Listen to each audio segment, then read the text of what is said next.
Good morning, everyone who's joining us, or good afternoon, wherever you are across Australia. Welcome to Spiritual Care Week and our first session that we're hosting for members. My name is Vicky Gonzalez Burrows, and I'm the Vice President of Spiritual Care Australia, and will be facilitating this time that we spend here this morning. Now we are gathered, as we imagine, all around the place. And if you just make sure you're in the right room, today's session that we're looking at is becoming a spiritual care practitioner. And that's all about the why and how of credentialing. But I love this week's theme for Spiritual Care Week, beyond religious roles. And everyone in this room knows that spiritual care practitioners have many roles, many skills, and make deep contributions to the life of the well-being and spiritual care and spiritual needs of Australians. And just as we begin, I just want to invite us all, wherever we're from, to maybe connect your feet to the earth. Here in Wajak Noongar Budja, where I am, we call it the Budja. So as we begin this week, I invite you to take a deep breath, to either lower your gaze if that's something you like to do, or close your eyes, and just be conscious of that breath moving in and out of us.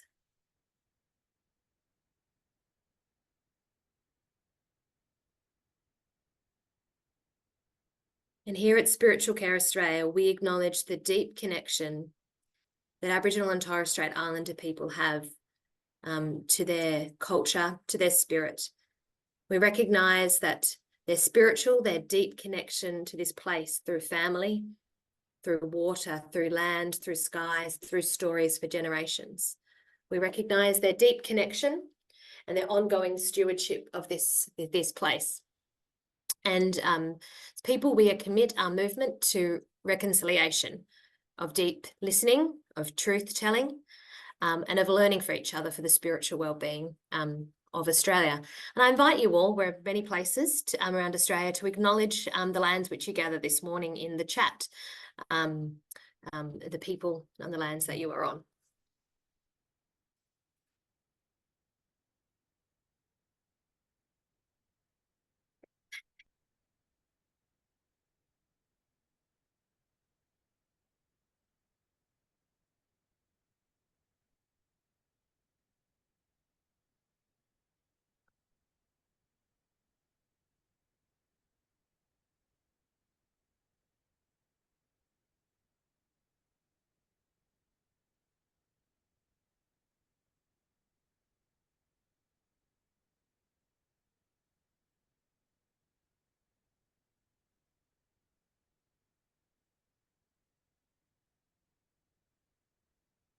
And we hold that today. Thank you, everyone. So as I mentioned today, our session is about becoming a spiritual care practitioner and the why and how of credentialing. Just wanted to acknowledge that we are recording this session today. There are people who may want to listen to some of this process afterwards.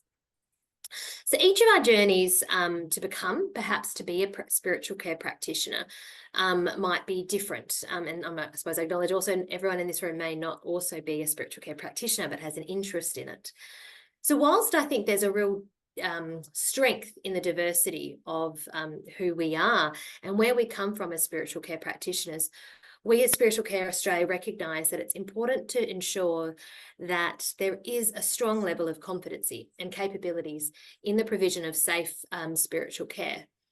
Because when we work alongside our colleagues in multidisciplinary teams across various sectors, Spiritual Care Australia represents spiritual care practitioners, chaplains and pastoral carers from many different sectors. We walk alongside with genuine contribution.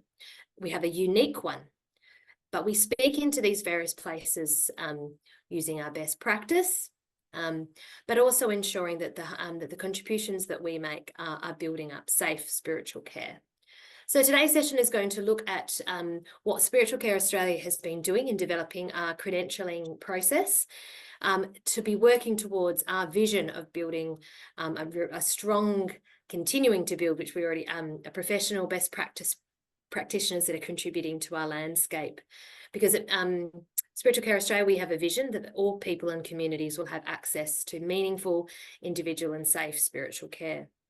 So I'm joined today by particularly two other board members who are going to be sharing and contributing as part of this session, and our EO, Richard McMahon.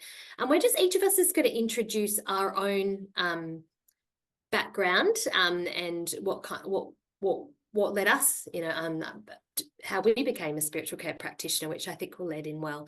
And I might invite, I know we've got a larger group here today, so it's a bit harder for us to all speak, but it would be fantastic if people would put into the chat their name and perhaps what sector that they're from in the spiritual care landscape of Australia. I might start us off. So I am Vice President of Spiritual Care Australia, and I'm a level 4 certified practitioner. I have been working in spiritual care. My journey began, as many people did, in my context, in a youth ministry perspective, which then I entered into working in prisons. And at quite a young age, I think at 21, I was put into a position to be a chaplain in a juvenile and women's prison.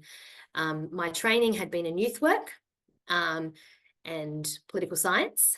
And in entering into that space, I was then began my theological training and my clinical practice training on the job as I was going.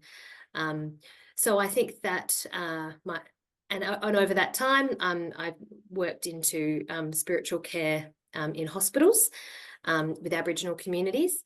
And currently, I am the Executive Director of Mission Ethos at Mercy Care, and I look at the spiritual wellbeing across our sectors, from early learning, community services and aged care, and how we bring that into practice today. And I'm very passionate about ensuring that spirituality and spiritual care is seen as a genuine profession. It wasn't something that that I knew when I finished school that was an opportunity for me, but has emerged. And I know for myself, as I entered this, ensuring that I was trained appropriately at the different steps, I was often kind of said, "Oh, you must be becoming a sister." In my context, people thought that was the journey and process. So really building this as a safe professional pathway has been really something I've been quite passionate about in my work. So Sarah, would you like to introduce yourself? Yeah, thanks, Vicky. I'm Sarah Gibson, and like Vicky, I'm a credentialed level 4 spiritual care practitioner, and as of just recently, the company secretary of Spiritual Care Australia. In my day job, I am an Army chaplain, and Army likes titles, so Command Chaplain Forces Command is my title, which means I oversee about, at the moment, it's around 65 chaplains across Australia from a technical point of view. I've been a chaplain since 2003, but my pathway into chaplaincy was probably fairly standard, I guess, for the time, which was the late 90s, early 2000s, in that I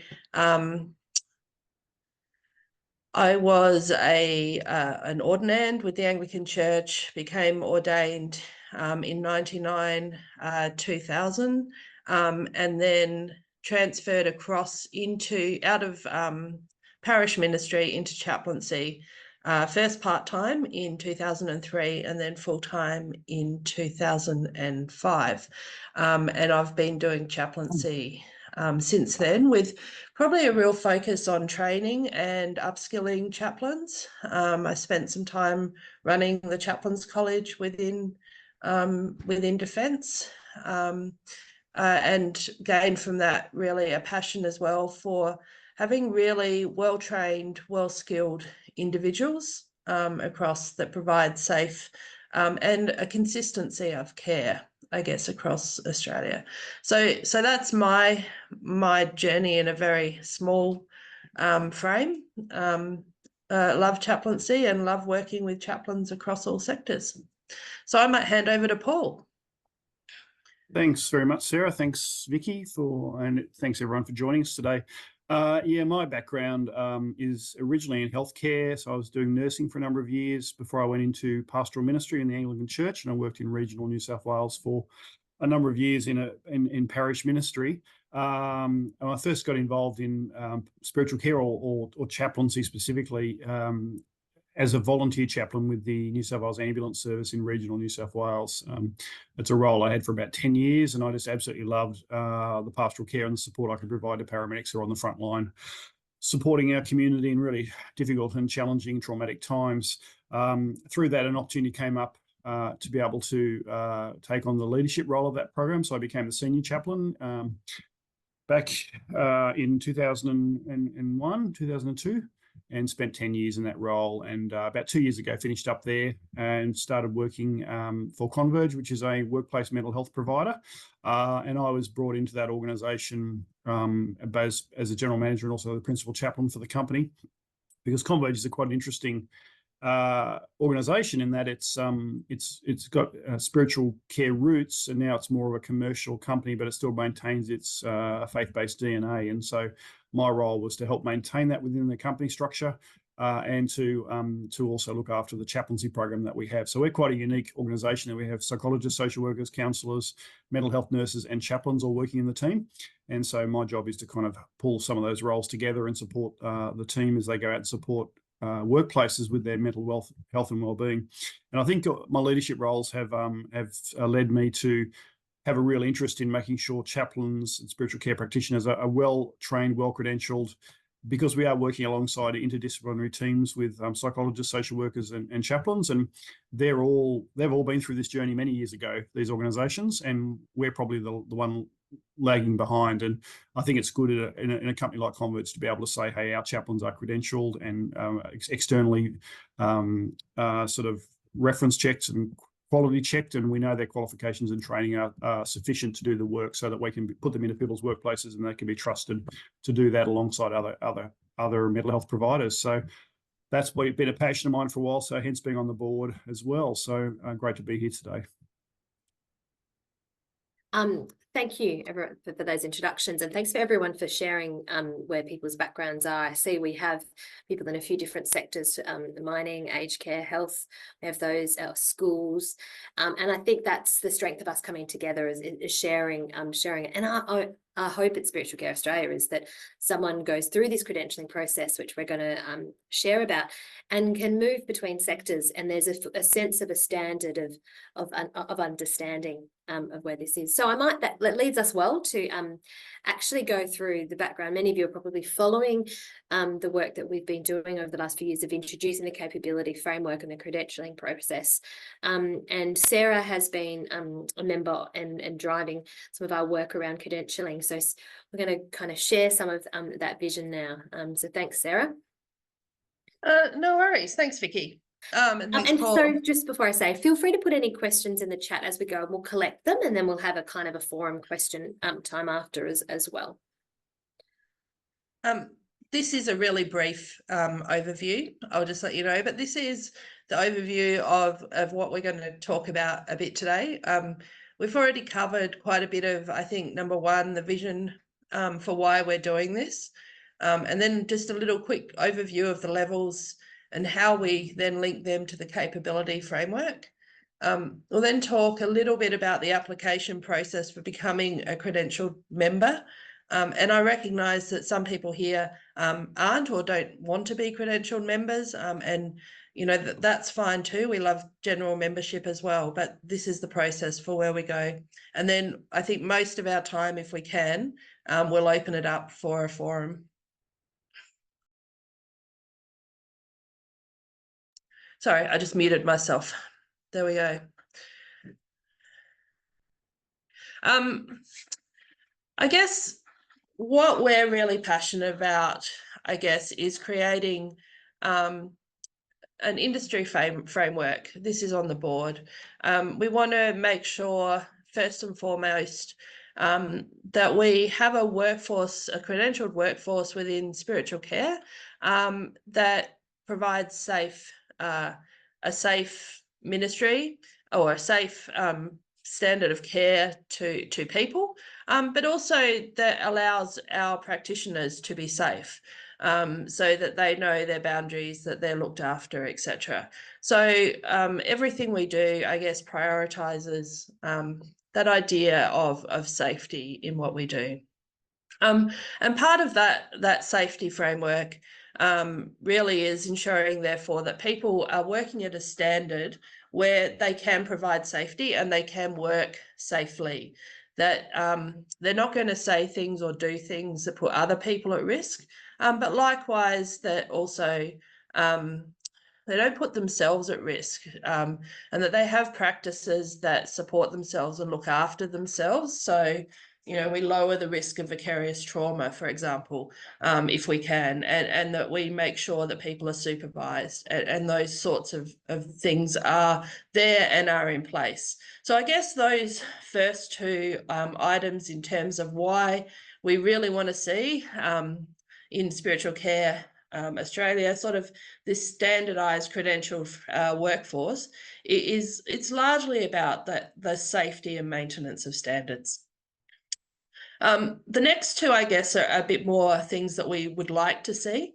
And research is something that we're just starting to engage in, but having a community of research around what we do, noting that some research already occurs, or quite a bit within the sector, but that, you know, we sort of have a heart and a soul for making sure that we are able to provide information to practitioners, that we can advocate for what we do, that we can measure what we do and its effect, and that we're operating at a high standard. I don't think we're there yet within Spiritual Care Australia, but it's definitely somewhere we're looking to be. The same goes for the next one. We're really looking towards being able to advocate for spiritual care in Australia. As we grow, we hope that we become more influential as we're better known, and that we provide a safe practitioners with good standards that have a good research backing, that launches us into being able to advocate within government and within community groups for having, you know, why spiritual care is necessary. So I guess, you know, when we're looking at why we have a credentialed workplace, that's largely what we're looking at. And of course, that we can then provide quality training, whether it's through PD or through conferences into to that area. Vicky or Paul, did you have anything you wanted to add into that area, into that slide? Nothing from me. Thanks, Sarah. Keep progressing. I'll keep going. All right. So, as you might know, within Spiritual Care Australia, within our credentialed workforce, or the people that we credential, we have 4 levels. And the first one is really a training level, if you like. It's level 1. It's a supervised practitioner. But people who are operating in this space and who want to be credentialed don't come in with nothing, right? We've got to have a degree in philosophy, theology, pastoral care, spiritual direction, social work, or spiritual practice. But please note, this is an inclusive, not an exclusive list. We do take degrees from other sectors, but what we want to see is a depth of spiritual understanding and practice that is able to be integrated into the workplace. But we're aware that some traditions don't have a degree, they don't have a formalised system of getting a qualification. So still, that the degree is not a hard and fast rule. It's just we want a depth of understanding, not I did, you know, a 2-day course in spirituality, but something that actually has that depth and underpins what people do. And we then want people to be able to articulate that personal philosophy of spiritual care, and to show the way that in the way they articulate that they're planned to be inclusive and supportive beyond their own faith tradition, that they're able to provide pastoral care, they're able to listen, they're able to support, and not impose their own unthought through spirituality onto someone else. But within in this workforce, this supervised practitioner, we recognise that the people here probably need to gain supervised practice. So they might be a volunteer who is working working as a volunteer in a hospital, or they might be enrolled in CPE, but they've got that depth behind them. And they're looking probably towards a future, or they just want to be credentialed, but we can't let them just operate completely independently, and they need some guidance on their journey. After that, we have level 2, which we've called within Spiritual Care Australia an independent practitioner. Now, we need to be really aware that this level is probably the heart and soul of the spiritual care workforce. These are our hospital chaplains, our ambulance chaplains, our police chaplains, our defence chaplains who are on the ground providing spiritual care to people across the spectrum of Australia. They may have a couple of years of experience, or they may be 25 years on in their spiritual practice as a spiritual care practitioner. They could have a huge depth of understanding, but they love to be on the ground providing pastoral care. And so an independent practitioner we see as someone who is incredibly capable, who is able to work maybe in different sectors, but they really know their job and they can be trusted to do their job in the workforce. I'm really sort of pushing that a lot because I think our levels are numbered 1, 2, 3, and 4. People feel they should always be moving up. But that's not necessarily the case. There are a lot of incredible people who work at level 2 as independent practitioners, and we need to find ways to really honour them.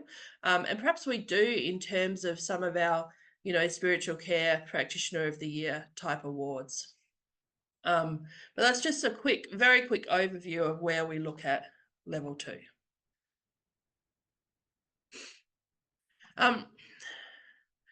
Level 3 is then a senior practitioner, is what we've named it. But in reality, we see these people as team leaders. So they might lead within a hospital a team of spiritual care practitioners. They will probably be providing some form of supervision to their team. They'll be providing access to PD or even designing it. And they manage the standards of their team. Now, they may input into local policy within their own hospital or within their own team in making sure that operates, or across in my context, these people would be leading a team of maybe 3 to 10 people who would be all working as independent practitioners or supervised practitioners, and they would just try and increase the effect of the team, make sure that rosters were maintained, that all the supervision, the writing of reports, all those things were cared for by this team, by this person. And then at level 4, we're looking at people that probably work cross-sector or cross-department. They might lead a large and complicated team of spiritual practitioners that might include other teams. They're probably providing supervision across the workplace. They're designing and developing and guiding professional development and training. And they're developing standards at sort of their sector or department level. Once we get to this group of people, it's important to note that they may no longer be providing much on the tools pastoral care. And in fact, some people come in sort of more at this level with less understanding, but we do still actually emphasize that these people need to have those same basic understandings of having provided pastoral care in the past. They need to have that understanding of spirituality, and that depth of spirituality still needs to be there.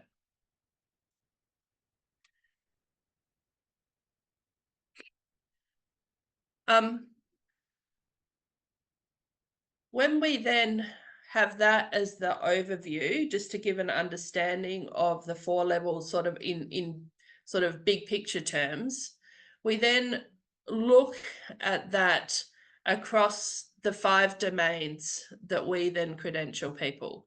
So we look at how those things impact on how a person is providing care, how they're maintaining relationships, how they're developing others, how they maintain values, and about their own personal integrity. So, for example, we pull apart the domains and we look across each line so this is about how you would provision care. And we take the sort of big picture framework and we say, is there evidence in what people provide us when we credential someone on their CV and their training and their background that shows where they sit across these levels? And we try and match that up. Now, I don't know, has everyone, if people have looked through the capabilities framework, I can't remember exactly how many pages, but there's quite a few pages. Right? Nobody is expected to tick every box of every, of their level. It's just that you are working in that sector. So some may have more training focus, some may have more provision of care focus. All right, but overall, it paints a picture of where this person is operating.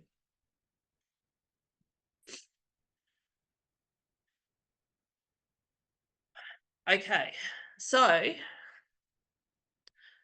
I can't see everyone on my screen, but if people have gone through the application process, they know that at the moment, perhaps it's, I think it's fair to say it's not quite the experience we want it to be in the future. We've got some work to do on it, and it's not as smooth, it's not as quick as we would like it to be.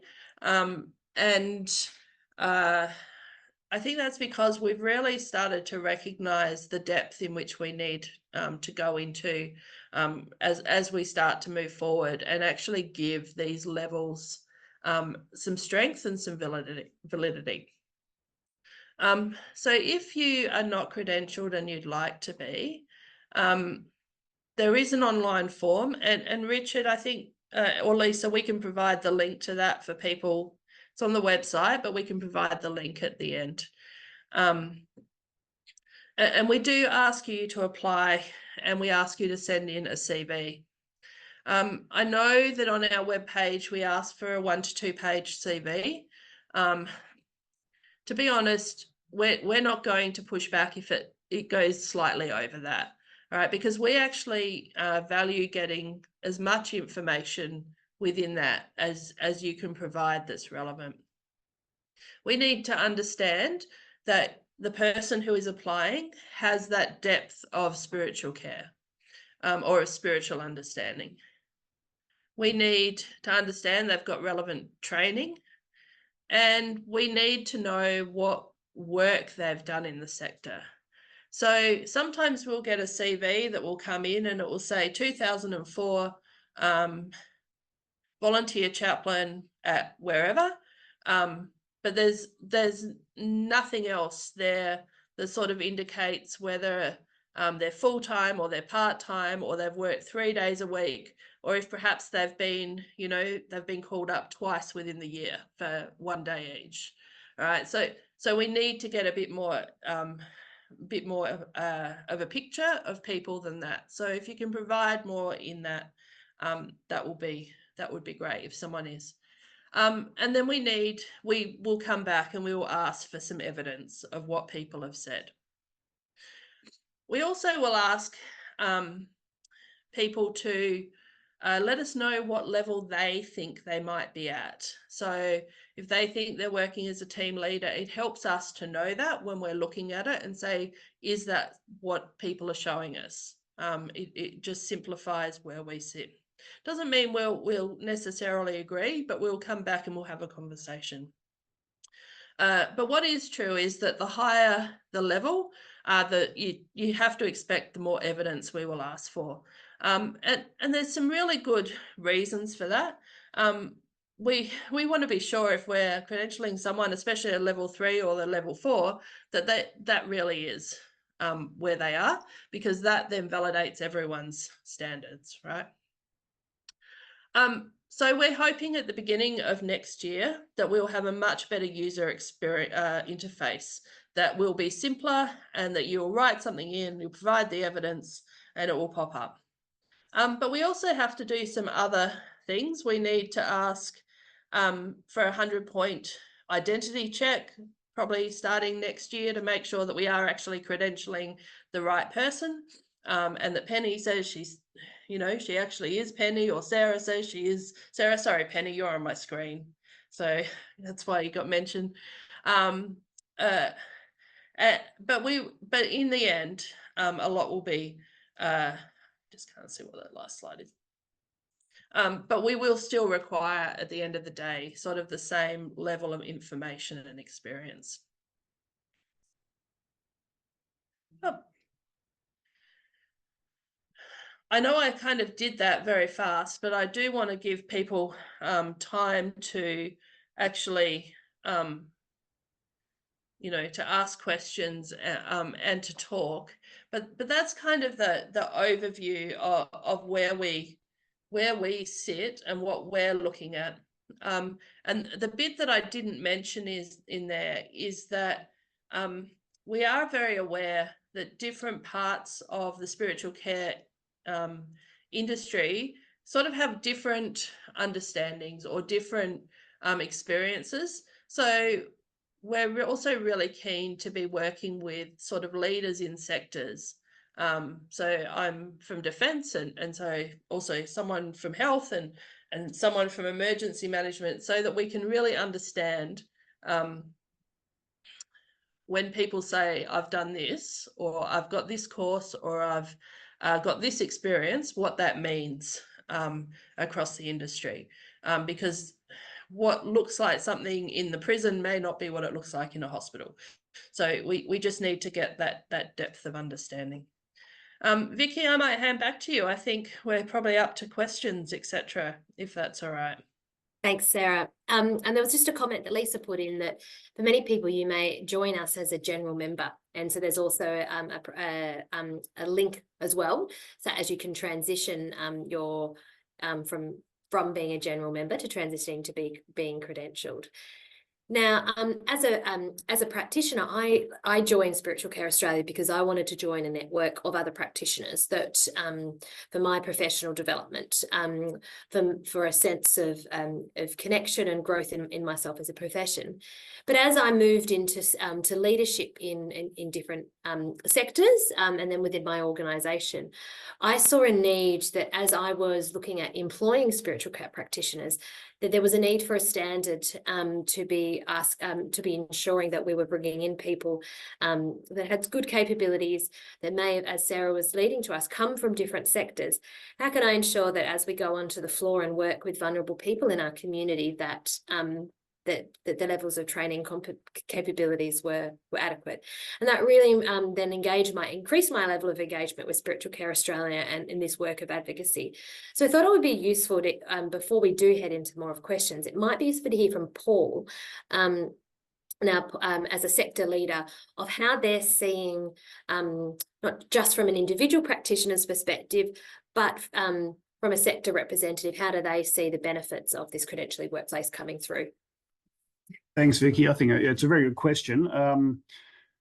And I'm both on the board, but also Converge as an organisation has got behind Spiritual Care Australia as a foundation partner to try to help spiritual care on its journey to just evolving and maturing into this space of professionalism. So I'm really excited that my company's helping support that. as an employer of chaplains, if you're in a position where you've employed chaplains, as Sarah kind of hinted at, it's very hard to kind of sometimes check people's background, credentials, training, qualifications. It's not like you can say, look, I'm an accredited social worker and I've done this, you know, and I'm an accredited psychologist with APRA, which is, you know, are you a member? Are you signed off? Are you in good standing? Tick. You know that they've done all the right courses and qualifications needed to be accredited or to be registered in that profession. And we find it's very hard to do that. And I know our recruitment team here, most of whom are not from a sort of a faith-based or spiritual background, they really get quite confused by some people's applications sometimes because it's very hard to judge that. So we do have some recruiters in our company that got a bit more of an understanding of that, which is helpful. But my view has been, or our view has been, it would be really nice as an organisation to be able to move towards utilising all of the chaplains that are accredited through and credentialed through Spiritual Care Australia. So that way we can actually know that externally they've been assessed and qualified by an external body that we trust. But also, like I said in my introduction, it puts them on a level playing field with other healthcare professions, and it makes it so much easier from a compliance and governance point of view too for our organisation and a company to manage that. So, you know, in terms of your annual, your annual sort of HR sign-off, so just be making sure that, you know, the company is aware that you're still a member of SCA, you're still in good standing, you've done all your police checks and your children working children's checks, etc. But that means they will be, you know, seen in the same way that our other health colleagues are, or mental health colleagues are seen. So that's one thing that we're really keen on. So our approach has been, I've got two team leaders working with me, and our approach has been to bring them across first, like myself, to be members and credentialed. And so they're credentialed at the moment, and we're also now about to move the rest of the team across, which is about 16, 17 chaplains that we have employed at Converge. So I thought this week was a really good week to sort of open that up with the team. And so I've extended an invitation to my chaplains this week to sign up as members. And we thought the best way is get them on board as members. Then we start that individual journey with them to help them be credentialed.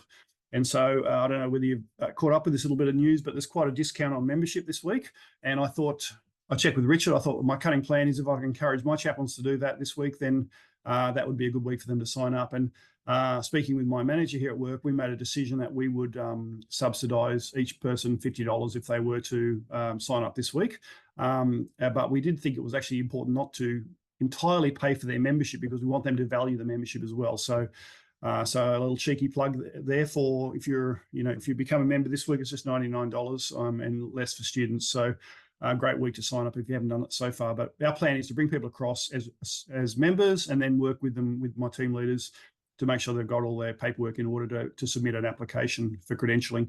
The other thing I'd say to finish with is I think from a recruitment point of view in the future, as we advertise roles in Converge for chaplains, we often have roles set aside to work in particular workplaces, and that might be in a mining site, or it might be in a logistics company or distribution center or a warehouse or something like that. So we could actually say, well, I need a level 2 practitioner for this. I need a level 3 practitioner. We might even have somewhere we can actually take on some level 1 practitioners in a shared team environment. So we'll actually be able to advertise for the right level of people.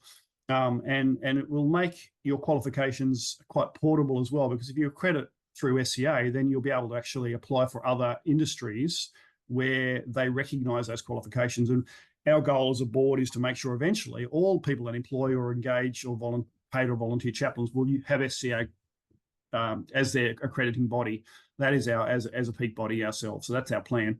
But I think that's really helpful. So it means you just have to say I'm level 2, I'm level 3, and it will make it so much easier to jump through those HR hoops for a lot of organisations that you're wanting to work for or volunteer with in the future. So that's probably what I'll say about that.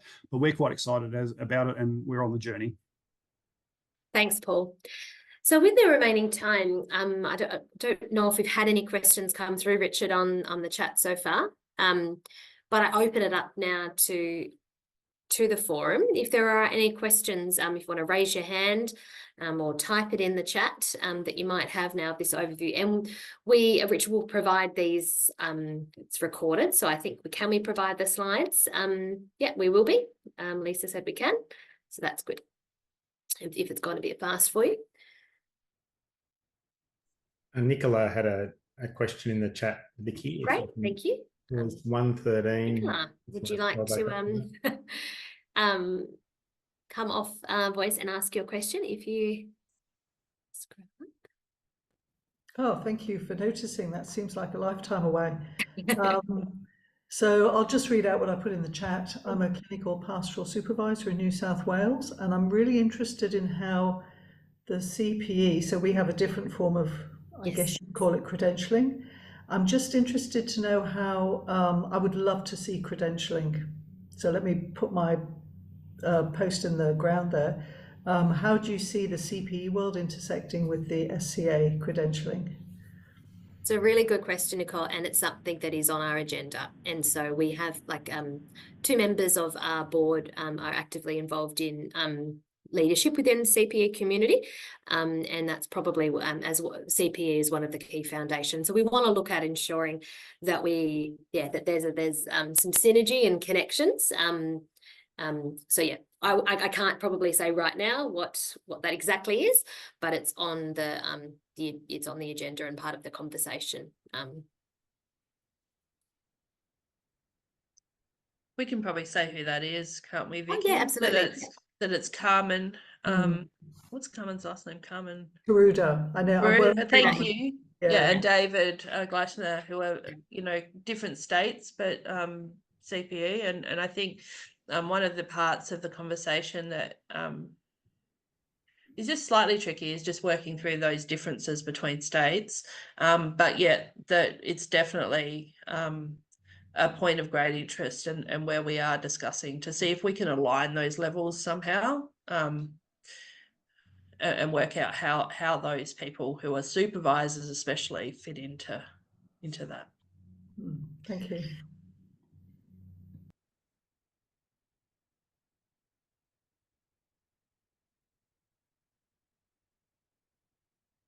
Does anyone else have a question? I'd also be interested in, I suppose, if people who have gone through the process recently, online, do we have people that have gone through credentialing recently?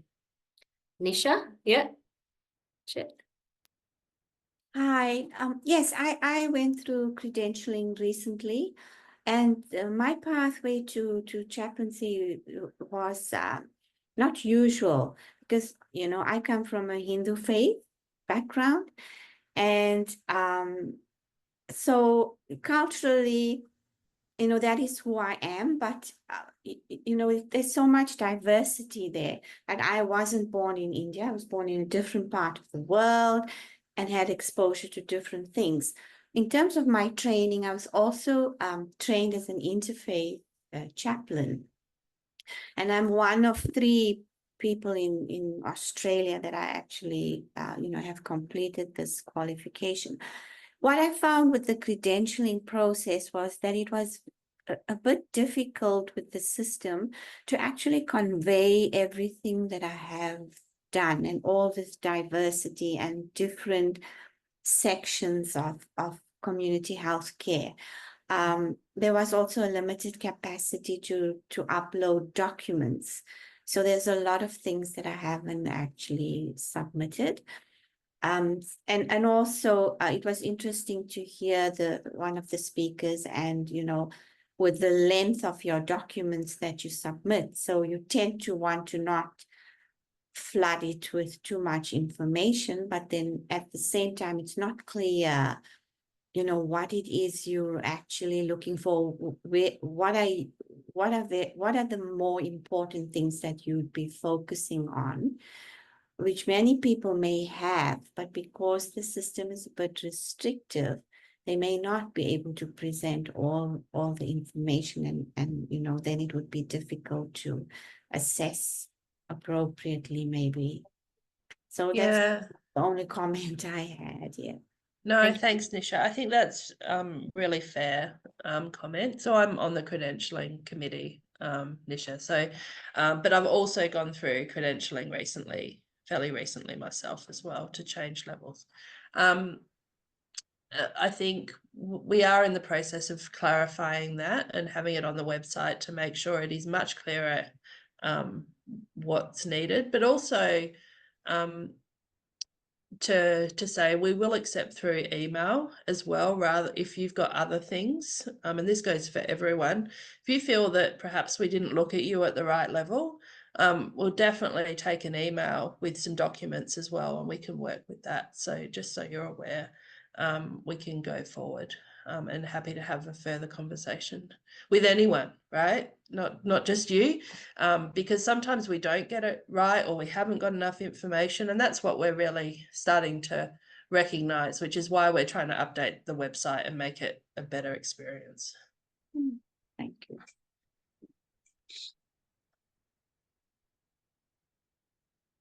And so we really value the different feedback. And as a membership-based organisation, you know, our kind of streams of resourcing are quite limited in terms of volunteers and a very great, wonderful secretariat staff on not even full time. It does mean that sometimes our processes have taken a bit longer, and we we apologise if in that process that has impacted people. But as we grow our profession, you know, this is really important.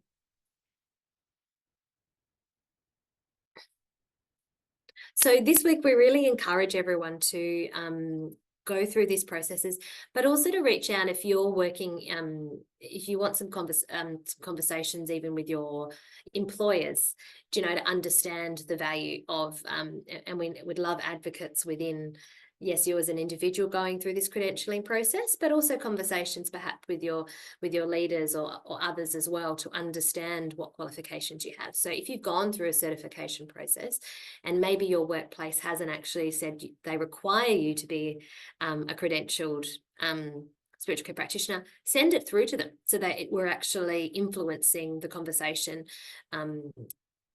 as that happens. And at my organisation, it's been a gradual process as well, a bit like Paul, that in all future roles that have been advertised, we will be requiring credentialing, and in a gradual process moving our current spiritual care practitioners through it. But we recognise that it takes time, and we want to do what we can to support people in that. So we have a question. It may be covered, but is there a cost to be accredited, and is it included in SCA membership? Yes, so there is, to become an SCA member, there's the general membership fee, and then when you go through the accreditation process to be there is another fee. There's an application fee, and then there's another fee for accreditation. Now that's just recently changed. Lisa, is there any to tell me the exact? Yeah, if you scroll up, so the application fee hasn't come in yet, but if you scroll up, it's general membership is the normal price. So this week, as Paul mentioned, there's a special price of $99 for general or $49 for concessional student. When you apply, if you're applying for membership straight away, so brand new, and you want to apply for credentialing, there's a fee of $153 on top of that. And that is from now until the end of the financial year next June, and that's $153 each year. So like you'll renew your membership each year, you renew your credentialing each year. If you're a general membership, just to note that you can only apply to be credentialed if you are a general member. If you're a concession or student, you are not able to be credentialed. You have to move up to a general membership. So that is payable when you apply for membership. If you're putting in your form via a change of membership form, you'll receive an invoice for that $153. That's right. Recate. If you're a member already, it's $153 for the credentialing process. Now, if we don't have any questions, I might hand over to Richard to just share a bit more information than we might, if there's something that kind of comes to your mind before we end.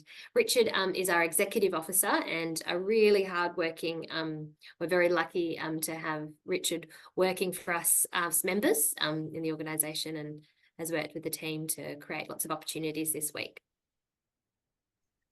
Thanks so much, Vicky, and look, delighted to be here with you all. There are very important announcements to make before we finish, so please stay tuned for the next few minutes, and then we might all get an early mark.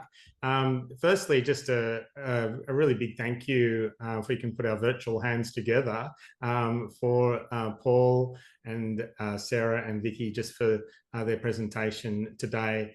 And certainly I know all our board members do a lot of work, and our credentialing team is really, what I'm delighted about as executive officer is that there's no resting on your laurels. There's always there's a real hunger, and you hopefully heard that today from our credentialing team and from the board, to strengthen what is already a strong process, and to listen to our members and those that are going through it. So your feedback is very valuable, and that will only improve our credentialing process going forward. So thank you for that.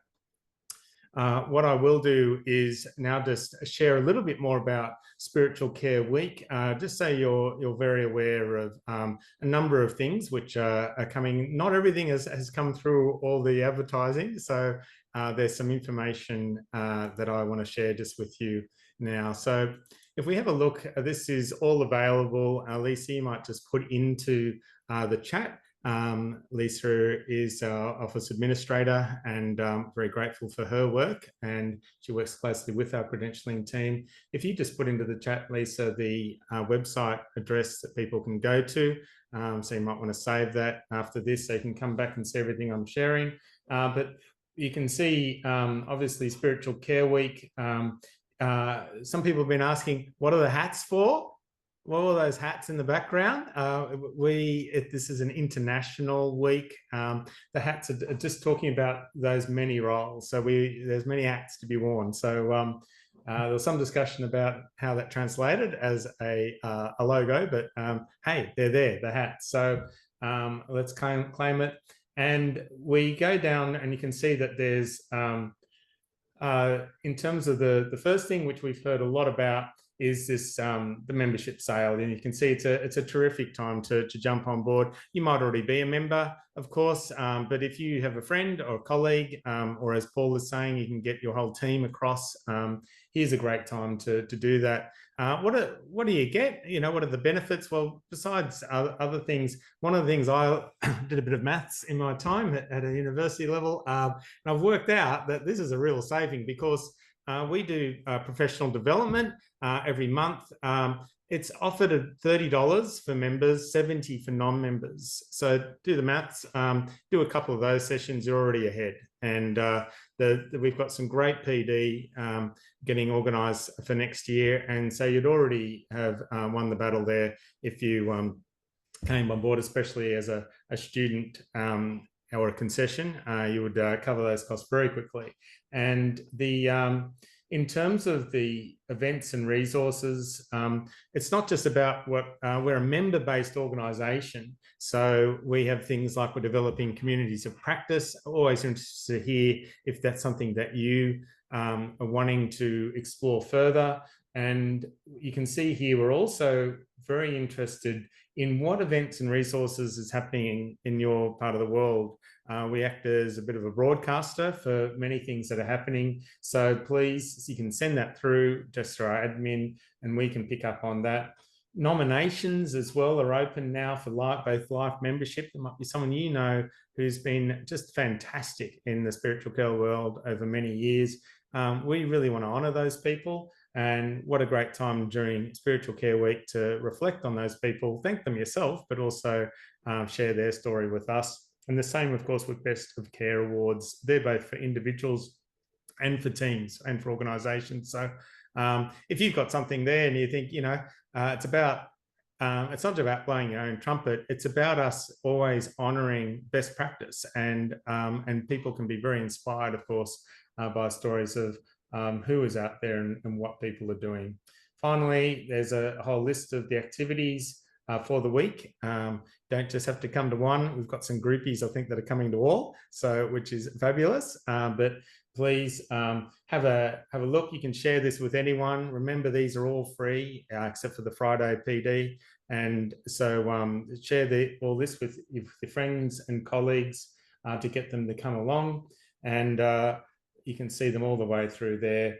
And we've got also a bunch of resources. If you're wanting to spread the message a bit more, you can go there to click, and we've got folders full of some great tiles and ways you can maybe put on your own website or your feeds or even your email footer. In fact, I think I've forgotten to do that. I'll go back and do that after this.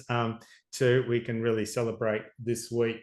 Spiritual Health Association, you can see there also has a bunch of resources, and there's a link there to the international site if you're really fascinated to find out about those hats. So that's just a little bit of what is happening this week, and I will pass back to Vicky in a moment just for the general farewell. Or I can see there that yes, we will be sending out the materials and recording so there we'll be putting those links out. Thank you, Lisa, for affirming that. And I just wanted to finally say from myself a big thank you to each of you, wherever you are on the journey.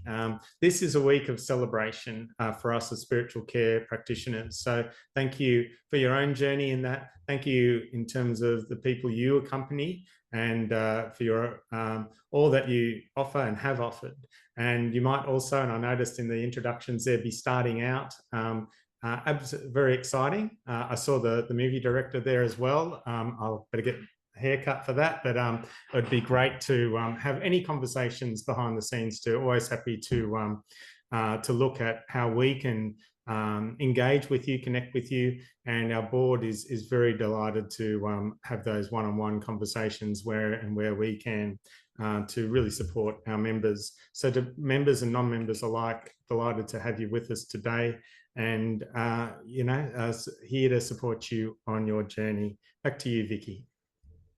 Thanks, Richard. That was a great wrap up. There's conference committees, there's research committees, there's all different things that as a membership-based organisation, we are delighted to have you all engaged in.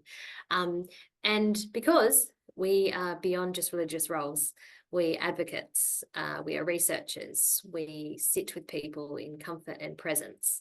There are so many things that we do to be advancing the well-being, the spiritual well-being of all Australians. So, but we do this by being grounded in best practice through ensuring safe, credentialed chaplains and spiritual care practitioners. So thank you for today, and yeah, we look forward to seeing you more on other things online or at other events that we do.